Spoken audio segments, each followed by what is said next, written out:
Hello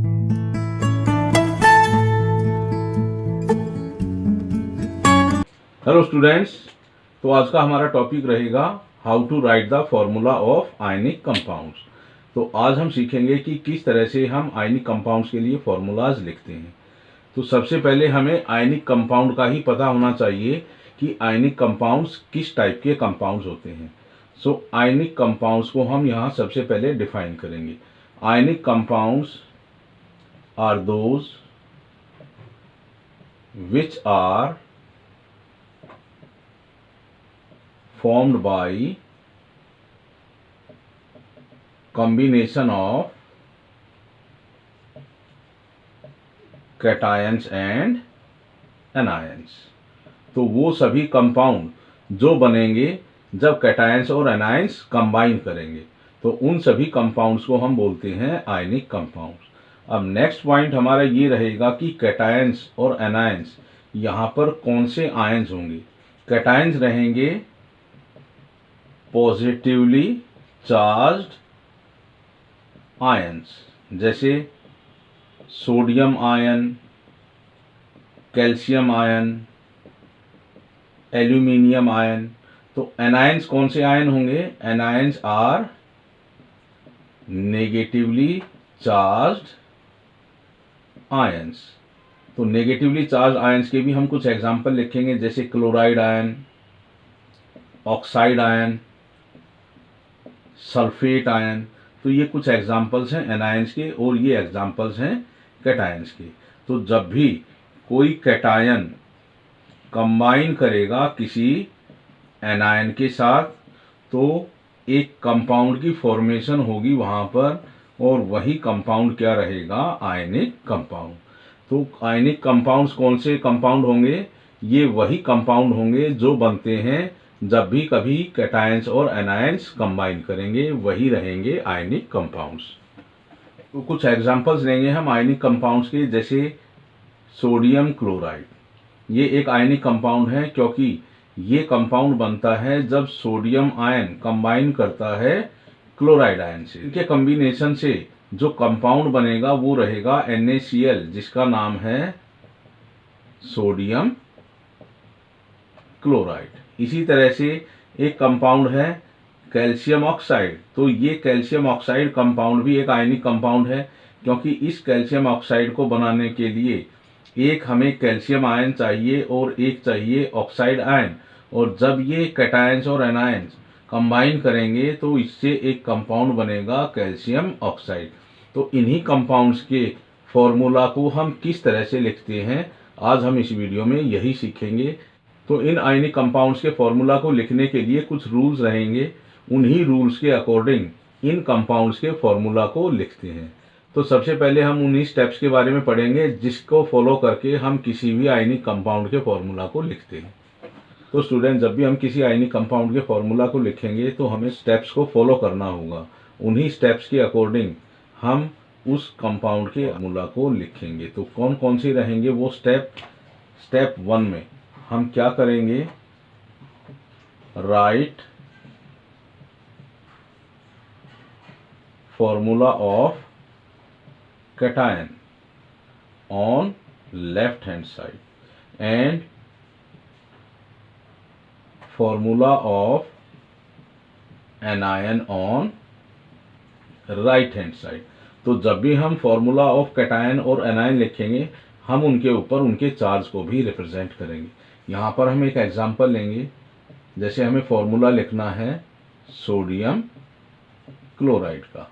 तो यहाँ पर सोडियम क्या है? एक कैटायन है जो हमें मिलता है लेफ्ट हैंड साइड में, और क्लोराइड क्या है? एक एनायन है। तो इस क्लोराइड का भी नेम हमें कहाँ मिलता है? ऑन राइट हैंड साइड में। तो इसी के अकॉर्डिंग जब भी हम किसी कंपाउंड का फॉर्मूला लिखेंगे तो उस आयनिक कंपाउंड में जो कैटायन है उसका फॉर्मूला हम लिखेंगे लेफ्ट हैंड साइड में, और उस कंपाउंड में जो एनायन होगा उसका फॉर्मूला हम लिखेंगे ऑन राइट हैंड साइड। तो सोडियम के लिए क्या फॉर्मूला रहेगा? Na+1, और क्लोराइड रहेगा Cl-1। तो यहाँ पर देखो हमने इनके चार्ज को भी रिप्रेजेंट किया है। स्टेप 2 क्या रहेगा? जो ये पॉजिटिव और नेगेटिव साइन हमें इन कैटायंस और एनायंस पर दिखाई देता है, हमें इनको रिमूव करना है। तो सेकंड स्टेप क्या रहेगा, remove positive and negative science from cations and anions. तो सेकंड स्टेप में हमें उन पॉजिटिव और नेगेटिव साइंस को हटाना होगा कैटायंस और एनायंस के ऊपर से। स्टेप थ्री में क्या रहेगा, तो जो ये सोडियम और क्लोराइड एटम्स हैं, इनके ऊपर जो ये पावर हमें दिखाई देती है, अगर इन पावर में कोई कॉमन फैक्टर है तो हमें उसको रिमूव करना है, लेकिन यहाँ पर इनमें कोई भी कॉमन फैक्टर नहीं है। तो जब भी किसी कैटायन और एनायन के पावर में कोई कॉमन फैक्टर होगा तो उसको भी हमें रिमूव करना होगा। तो थर्ड स्टेप में क्या है, remove common factors from powers of cations and anions, कि जो कैटायन और एनायन की पावर होंगी वहां से अगर कोई कॉमन फैक्टर होगा तो उसको भी हमें रिमूव करना होगा। जो स्टेप 4 है हमारा फाइनल स्टेप होगा, जिसमें हम क्या करेंगे, जो ये पावर होंगी इनको हम क्रॉस मल्टीप्लाई करेंगे इस तरह से।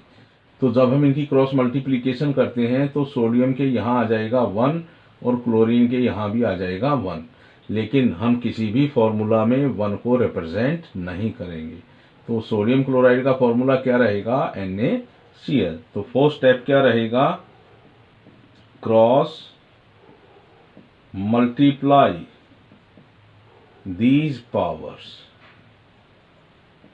to get formula of compound। तो इस तरह से हम किसी भी कंपाउंड के फॉर्मूला को लिख सकते हैं, और उस कंपाउंड के फॉर्मूला को लिखने के लिए हमें इन्हीं 4 स्टेप्स को फॉलो करना होगा। तो अब हम कुछ एग्जांपल्स लेंगे कुछ आयनिक कंपाउंड्स के और उनके फॉर्मूला को लिखेंगे। तो स्टूडेंट्स, आप किसी भी आयनिक कंपाउंड के फॉर्मूला को तभी लिख सकते हो जब आपको याद हो कि किसी पर्टिकुलर कैटायन और एनायन का फॉर्मूला क्या होगा। तो आपको उन कैटायंस और एनायंस का पता होना चाहिए, तभी आप किसी आयनिक कंपाउंड के फॉर्मूला को लिख सकते हैं। तो फर्स्ट एग्जांपल हमारा है कैल्शियम क्लोराइड। तो कैल्शियम क्या है, एक कैटायन है जो क्या है Ca+2 आयन, और क्लोराइड क्या है, एक एनायन है जो है Cl- आयन। तो कैटायन के फॉर्मूला को हमने लिखा है ऑन लेफ्ट हैंड साइड और क्लोराइड के फॉर्मूला को हमने लिखा है ऑन राइट हैंड साइड। तो फर्स्ट स्टेप हमारा यहाँ पे कंप्लीट होता है। सेकंड स्टेप में हम क्या करेंगे, इन पॉजिटिव और नेगेटिव साइन को हम रिमूव कर देंगे। थर्ड स्टेप में अगर इन पावर में कोई कॉमन फैक्टर है तो उसको भी हम रिमूव करेंगे, लेकिन यहाँ पर इनमें कोई भी कॉमन फैक्टर नहीं है, तो डायरेक्ट हम फोर्थ स्टेप को अप्लाई कर देंगे। और फोर्थ स्टेप में हम क्या करते हैं, क्रॉस मल्टीप्लाई करते हैं इन पावर्स को। तो Ca के पास क्या आएगा 1 और क्लोरीन के पास क्या जाएगा 2, और हम किसी भी फॉर्मूला में नंबर 1 को रिप्रेजेंट नहीं करते। तो कैल्शियम क्लोराइड के लिए फॉर्मूला रहेगा CaCl2। तो हमने उन सभी स्टेप्स को फॉलो किया है जो हमने अभी डिस्कस किए थे, और उसी के अकॉर्डिंग हमने इस कंपाउंड के फॉर्मूला को लिखा है। यहाँ पर जो सेकेंड कंपाउंड है वो है कैल्शियम कार्बोनेट, और कैल्शियम क्या है, एक कैटायन है, तो इसके फॉर्मूला को हम लिखेंगे ऑन लेफ्ट हैंड साइड। और कार्बोनेट क्या है, एक एनायन है जो क्या है CO3-2 आयन, तो इसके फॉर्मूला को हम राइट हैंड साइड में लिखेंगे। तो फर्स्ट स्टेप हमारा कंप्लीट होता है। तो सेकंड स्टेप में हम क्या करेंगे, इन पॉजिटिव और नेगेटिव साइंस को हम यहाँ से रिमूव करेंगे। अब देखो यहाँ पर हमें एक कॉमन फैक्टर दिखाई देता है इनमें 2।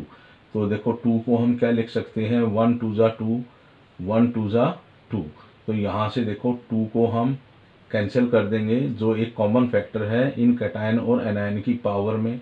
तो हमें क्या मिलता है Ca1 CO3 1। अब इनमें कोई भी कॉमन फैक्टर नहीं है इनकी पावर में, तो हम डायरेक्टली अब क्रॉस मल्टीप्लाई कर देंगे। तो Ca के पास क्या आता है 1 और CO3 के पास क्या जाता है 1, और हम 1 को कभी भी किसी फॉर्मूला में रिप्रेजेंट नहीं करते। तो फॉर्मूला क्या बनता है कैल्शियम कार्बोनेट का CaCO3। तो स्टूडेंट्स हमने 2 एग्जांपल्स और लिए हैं आयनिक कंपाउंड के। जो थर्ड है वो है कैल्शियम हाइड्रोक्साइड और फोर्थ है एल्यूमिनियम सल्फेट। तो कैल्शियम यहाँ क्या है, एक कैटायन है और हाइड्रोक्साइड एक एनायन है। तो देखो हमें उस कंपाउंड के नेम में ही पता चल जाएगा कि कौन सा कैटायन है और कौन सा एनायन है।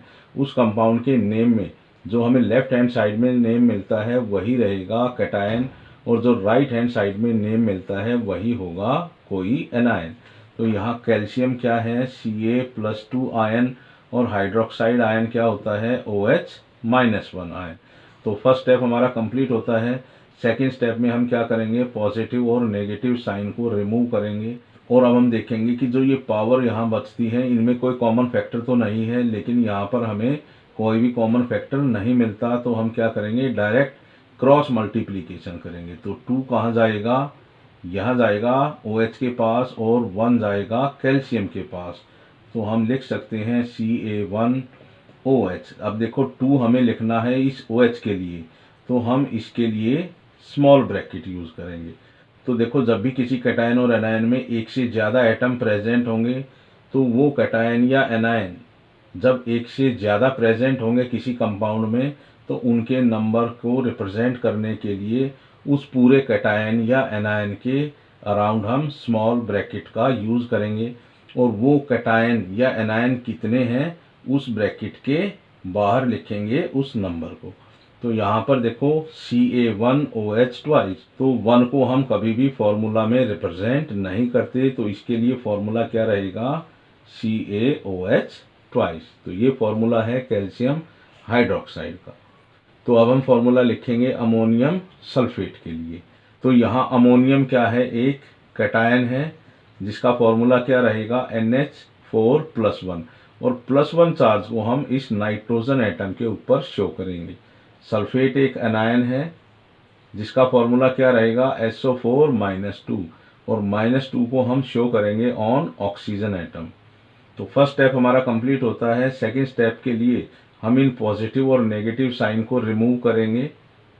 अब हम देखेंगे कि जो ये पावर हमें मिलती है अमोनियम और सल्फेट के ऊपर, क्या कोई इनमें कॉमन फैक्टर है। यहाँ इनमें कोई भी कॉमन फैक्टर नहीं है। तो डायरेक्ट हम अब क्रॉस मल्टीप्लाई करेंगे, 2 को यहाँ लेके आएंगे और 1 को यहाँ लेके आएंगे। अब देखो अमोनियम कितने बनेंगे, 2 बनेंगे, लेकिन इस अमोनियम में कितने टाइप के एटम्स मिलते हैं, हमें 2 टाइप के एटम्स मिलते हैं। तो अमोनियम लिखेंगे ब्रैकेट में और यहाँ पर लगाएंगे हम 2। अब देखो सल्फेट के पास क्या गया है 1, क्योंकि 1 ही सल्फेट आयन है उस अमोनियम सल्फेट में, तो इसके लिए हमें ब्रैकेट लगाने की कोई भी रिक्वायरमेंट नहीं है। तो इसी से हमें पता चल जाता है कि उस अमोनियम सल्फेट में 2 अमोनियम आयंस प्रेजेंट हैं और 1 सल्फेट आयन प्रेजेंट है। तो ये हमारा फॉर्मूला बन जाता है अमोनियम सल्फेट का।